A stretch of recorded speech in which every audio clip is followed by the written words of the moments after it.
Të ndenjurit brenda 4 mureve të shtëpisë apo në shtëpi, ndoshta sjell komoditet, paqe shpirtërore, siguri për shumë persona, por ka disa të tjerë të cilët janë ndërtuar për të lëshuar në botë, për të lëshuar në rrugë të hapur, për të eksploruar, për të ndërmarrë risje, rreziqe dhe për të bërë atë jetën nomade.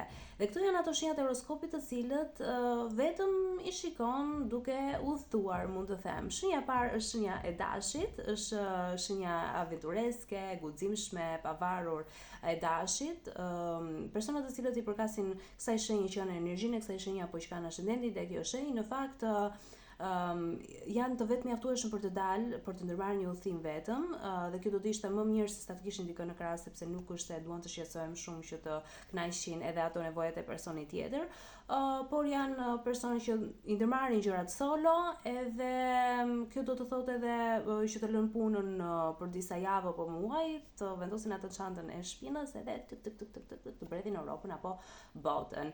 Shenja e dytë është normalisht shigjetari, që është shenja që lidhet me udhëtimet, me eksplorimin, me aventurat.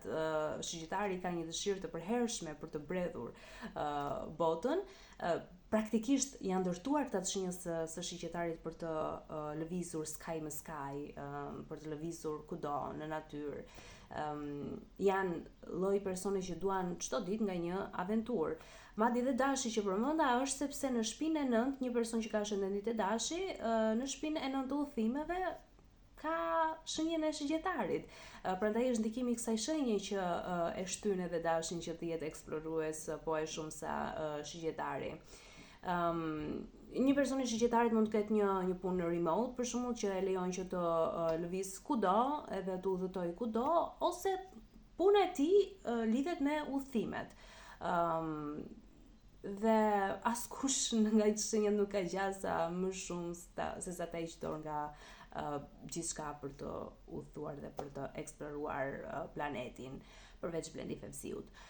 Shenja e tretë dhe e fundit në këtë listë është shenja e Virgjëreshës. Surprise, surprise, se mund të duket pak e çuditshme, se mund të thonë tjerët, që ne Virgjëresha mund të ishte ndonjë luan, ndonjë nga këto shenja prapë të zjarrit.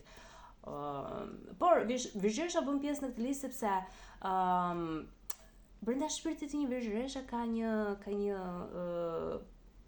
stil hippie apo një shpirt hippie që dëshiron vetëm që të heq dorë nga gara e mijve dhe të bret lirisht në botë. Shtëpia e 4 e një Virgjëresha, një personi që ka ascendentin e Virgjëresha, në shtëpinë e 4 pozicionohet shigjetari, që është shtëpia e 4 është shtëpia e themelit, thuhet ndryshe.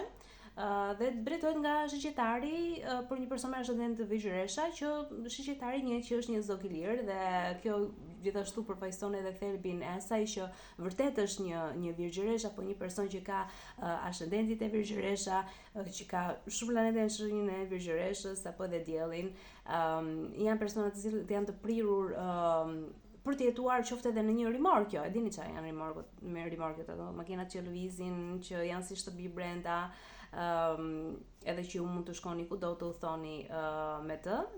Një Virgjëresh mund ta bëj shumë tërhatshme, shumë komode një rimorkjo, dhe të kaloj një pjesë të madhe të kohës në natyrë duke lëvizur, dhe në qoftë se has rimorkjo, makina, automjeti, pra një lloj problemi mekanik, Virgjëreshat janë maestro për ta zgjidhur këtë edhe për të shmangur aksidentet.